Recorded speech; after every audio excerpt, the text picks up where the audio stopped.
Vila, como que você vê a intervenção militar neste momento político? Não existe intervenção militar. Isso é uma ficção inventada pelo bolsonarismo. O artigo 142 não diz isso.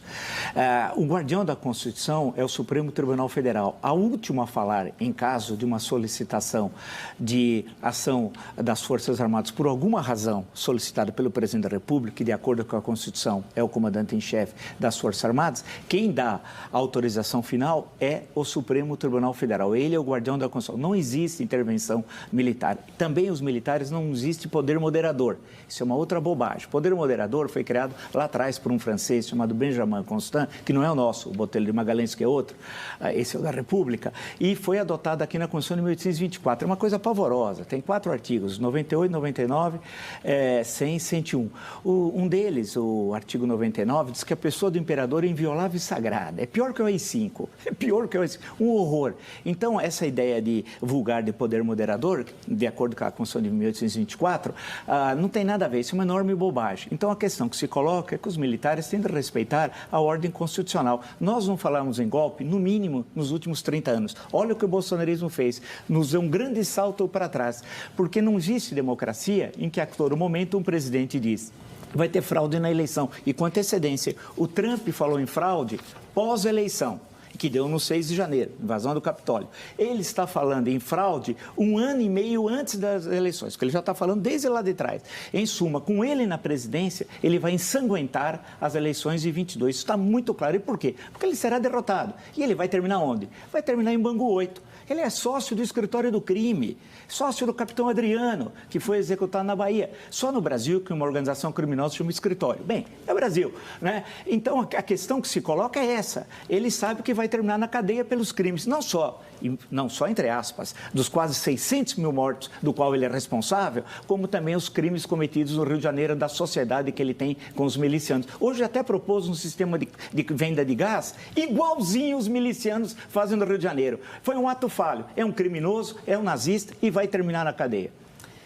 Doutor Ayrton, para os apoiadores de Bolsonaro, a rispidez dos comentários do presidente é sinônimo de autenticidade e franqueza. Não há nada que tenha força para derrubar essa ideia?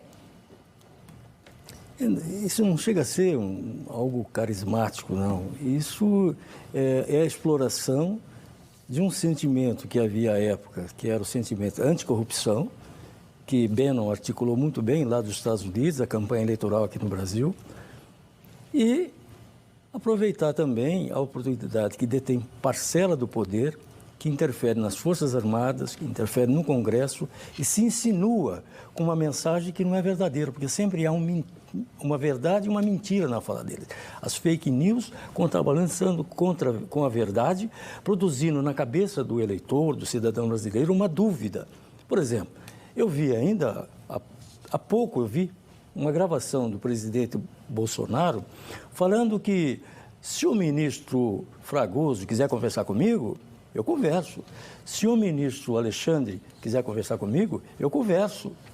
Ele dizendo isso, eu estou aberto ao diálogo, ao mesmo tempo que manda um pedido de impeachment contra o ministro. Quer dizer, essa dupla face gera uma confusão na opinião pública e promove com que notícias que não são verdadeiras. Olha, eu vi um vídeo que esse deputado maluco aí que apareceu, que eu nem guardo o nome dele, esse lá de Brasília, que também está no processo, ele divulgou uma imagem, um site que ele tem, sei lá que ele tem, de comunicação social, mostrando o desfile da praça em Pequim, do exército da China, como se fora aquele desfile daqueles pobres soldados que estavam ali em Brasília, procurando intimidar o Congresso Nacional.